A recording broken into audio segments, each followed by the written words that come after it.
For 6,000 years, bread required just 4 ingredients: flour, water, salt, and time. Medieval bakers spent 12 to 24 hours making a single batch of bread. In 1961, scientists figured out how to do it in 3.5 hours. Today, 80% of bread in the UK is made using this industrial method. Walk into any supermarket, and nearly every loaf on the shelf was made this way. The question nobody thought to ask: what did we lose when we gained speed? Because it turns out, medieval peasants understood something about bread that we are only now beginning to rediscover.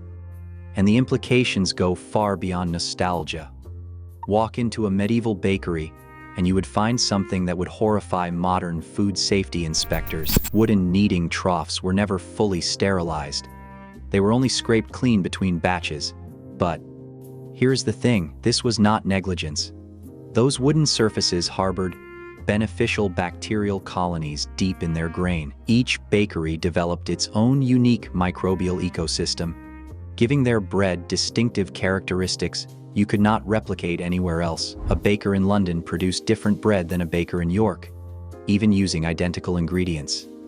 Medieval bakers maintained what they called mother dough starter cultures, passed down through generations, sometimes for decades. They also obtained fresh barm, the foam skimmed from beer fermentation, from local breweries every single day. This created a living partnership between the baker and the brewer, each trade supporting the other. This was not just tradition.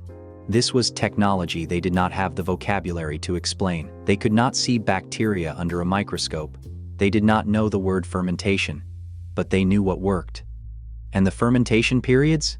12 to 24 hours was standard, not optional, not a suggestion. This was how bread was made, because this was how bread worked. Rush the process, and the bread would not rise properly.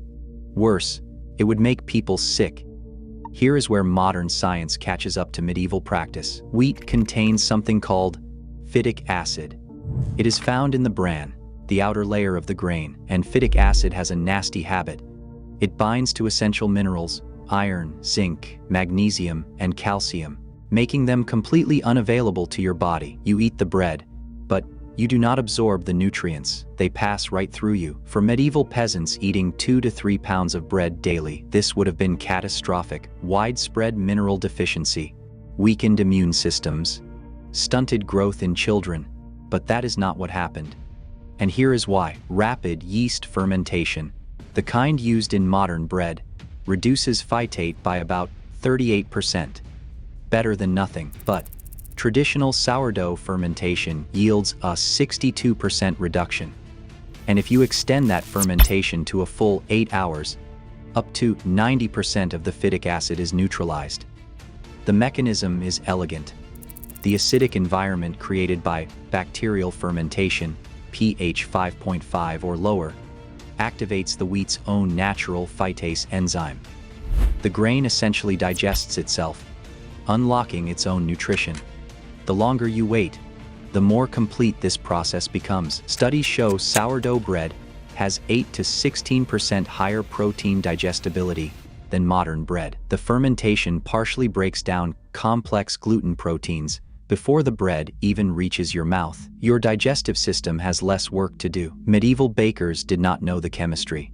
They could not have explained phytic acid or enzyme activation, but through centuries of practice, they knew one essential truth: bread needs time. Medieval peasants commonly ate something called maslin, a mix of wheat and rye grown together in the same field, harvested together, milled together. To modern eyes, this looks primitive, inefficient. Why not separate your crops? But this was not poverty or ignorance. This was agricultural insurance. During the Great Famine of 1315 to 1317, this strategy saved lives. 3 years of relentless rain, crops rotting in the fields. Pure wheat farmers faced total crop failure. The wheat could not survive the cold, wet conditions. 5 to 10% of the entire European population died. In some regions, the death toll was far higher. But mixed grain fields provided partial harvests. Rye is hardier than wheat. It survives cold. It survives wet. While wheat failed completely, The rye in those mixed fields kept producing. Maslin farmers had something to eat when their neighbors had nothing. There is a fermentation benefit too, one the peasants discovered through practice.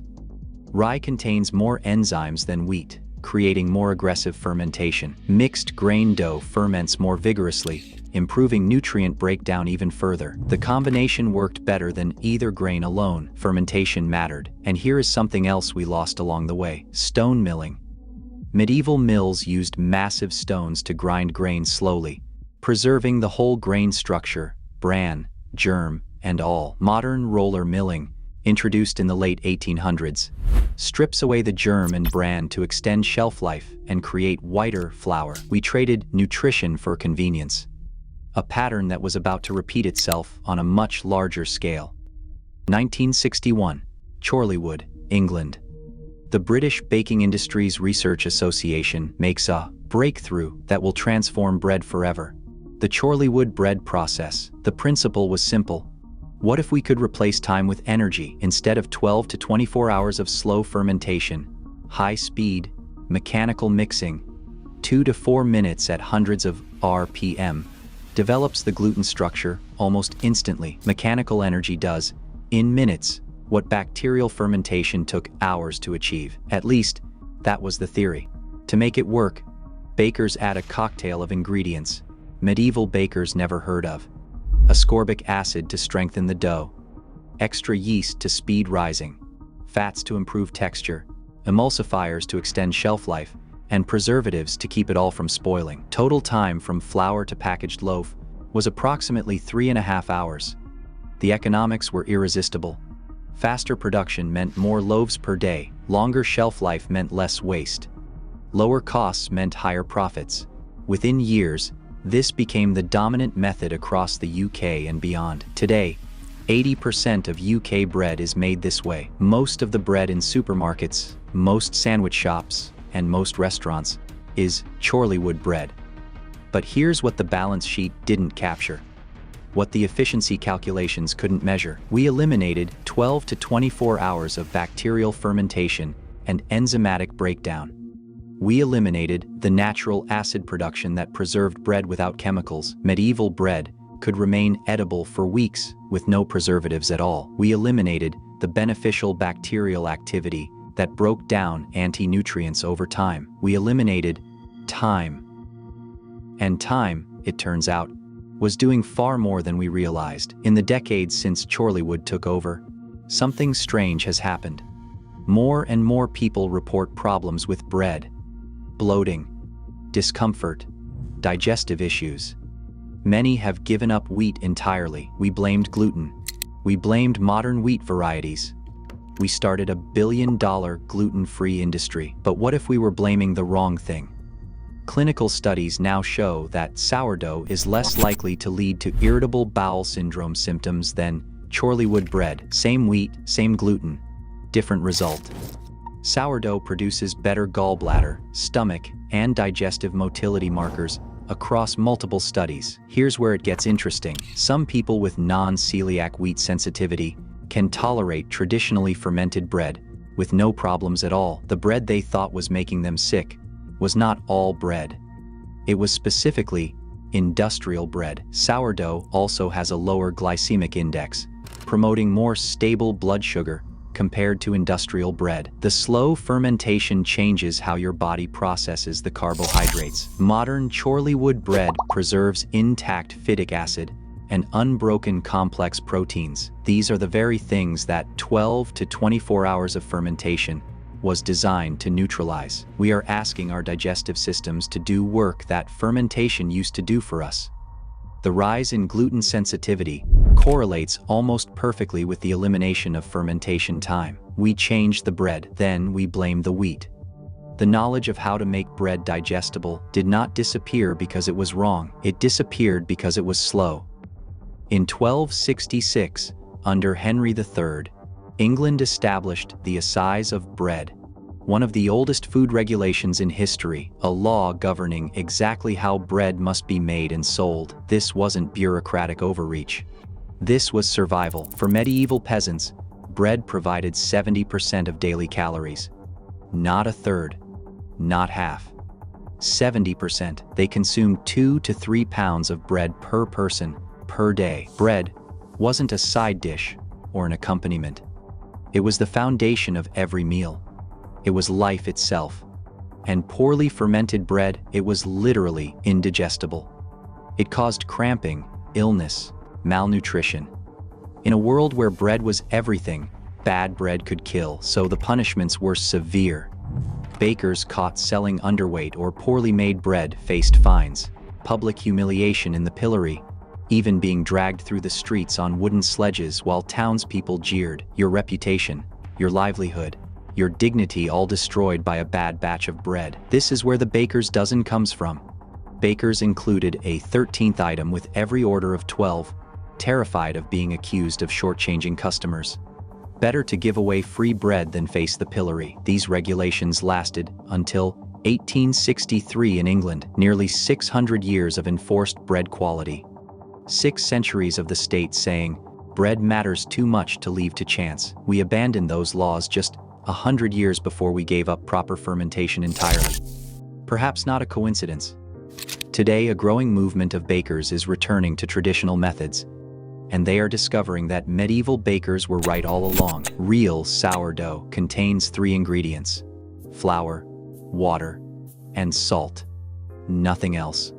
No yeast packets, no additives, no preservatives, just flour, water, salt, and time. These modern traditionalists maintain starter cultures for years, even decades, just like medieval bakers with their mother dough.